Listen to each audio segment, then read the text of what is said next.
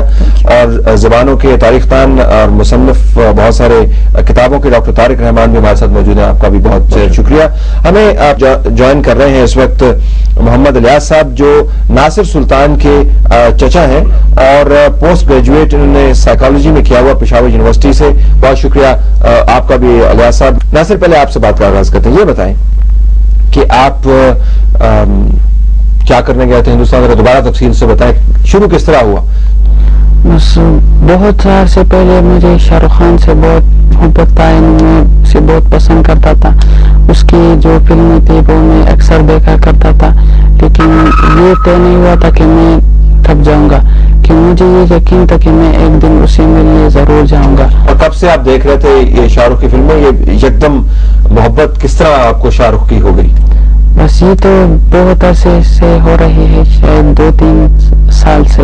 تو دیر میں آپ کے چچا مجھے بتا رہے تھے کہ آپ آگے پیچھے زیادہ نہیں جاتے. پہلی مرتبہ شاید آپ پشاور گئے تھے, پہلی مرتبہ لاہور گئے تھے. ہاں بس یہ میرے پہلے. دیر میں یہ موجود ہے فلمیں, آپ دیکھ رہے تھے ان کو, کس طرح دیکھ رہے تھے, آپ کہاں پہ دیکھتے تھے؟ ہاں پہلے سی ڈی پر بھی دیکھتے تھے اور بعد میں ڈیشن ٹی وی پر بھی دیکھتے تھے. کہانی بھی اچھی لگتی ہے آپ کو؟ ہاں. جب فلم دیکھتے ہیں تو آپ کیا محسوس کرتے ہیں؟ مطلب آپ کو خوشی محسوس کرتے ہیں کہ اچھی فلم ہے؟ مار دھاڑ بھی تو بڑی ہوتی ہے نا اس میں. ہاں بالکل یہ ہوتا ہے.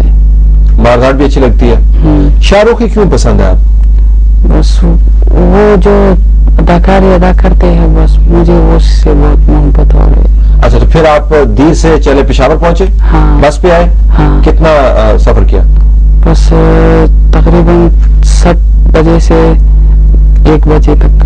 پھر آپ لاہور گئے؟ پھر لاہور 1 بجے سے بس 500 روپے دیے تھے. 500 روپے نہیں دیا تھا؟ ہاں. کہاں سے لیے تھے 500 روپے؟ بس میں نے کچھ جمع کی تھی اور کچھ اپنی ماں سے لی تھی. کیا بتایا تھا ماں کو؟ بس ماں سے تو اس دن نہیں لی تھی, بہت پہلے لی تھی. اچھا پھر لاہور کہاں پہ اترے؟ بس لاہور ایک بس والے نے مجھے ایک اڈے پر اتار دیا. ٹھیک ہے. بس اگلے دن صبح تقریباً 6-7 بجے تھے, میں نیچے بازار میں آیا, وہ رکشہ والے سے پوچھا کہ مجھے مینار پاکستان تک لے جاؤ. تو وہ میں کہا ٹھیک ہے آؤ.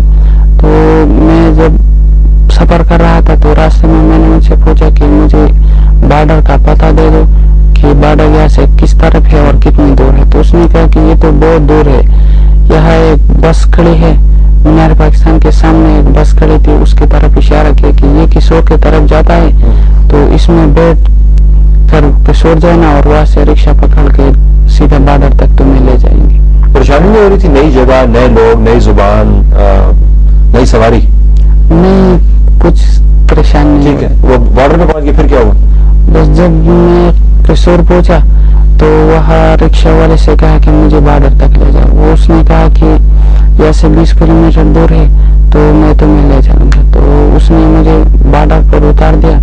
وہاں میں نے موبائل نکالا, فون کرنے کی کوشش کی تو وہ ایک پولیس آفیسر تھا یا کوئی اور تھا. وہاں سے فون لگتا نہیں ہے ویسے؟ ہاں نہیں لگتا نہیں. تو وہاں اس نے مجھے بلایا, ایک پولیس افسر تھا. پہلے تو اس نے موبائل چیک کیا, پھر مجھے بتایا کہ تو پٹھان ہے. میں نے کہا جی میں پٹھان ہوں. کدھر کیا کر رہا ہے؟ میں نے اسے کہا کہ میں بس ایسے بارڈر دیکھنے آیا تھا کہ کیسا ہے. تو اس نے کہا تمہیں پتا ہے یہ کتنی خطرناک جگہ ہے؟ میں نے کہا نہیں مجھے نہیں پتا ہے. ٹھیک. تو جب میں اس کی نظروں سے گم ہو گیا تو وہاں درخت تھے, بہت سارے درخت تھے. تو میں اس کے درمیان میں نکلا اور بارڈر تک پہنچ گیا. بارڈر میں پہلے میں نے ادھر ادھر دیکھا, کوئی نہیں تھا. تو اس میں سوراخ لگے ہوئے تھے. تو اس میں نے اس کی, وہ جو بارڈر کے اوپر باڑ سی لگی اس میں سوراخ لگے ہوئے تھے. ہاں. تو میں نے اس میں گھس کر اندر انٹری کر لی انڈیا میں. گھس کے ادھر چلے گئے؟ ہاں. ابھی ادھر رک جائیں, ابھی آپ بس بارڈر کے پار پہنچ گئے, بس ادھر رک جائیں, باقی کہانی آپ سے سنتے ہیں. ادیب صاحب یہ جو مائنڈ کیپچرنگ ہے, یہ جو اس قسم کی محبت ہے, اس قسم کی اٹیچمنٹ ہے اس سمبل کے ساتھ جس کا کوئی تعلق نہیں ہے, یہ کس what does it tell you? I think پہلے تو اس میں 2-3 باتیں آتی ہیں. ایک تو یہ ہے کہ ایک تو عمر کا تقاضا ہے, ہی از اے ٹین ایجر, اور اس عمر میں آپ وہ چیزیں کرنا چاہتے ہیں جو دوسرے آپ کو منع کرتے ہیں. اب یہ جہاں سے آیا ہے جو اس کا ایکسپوجر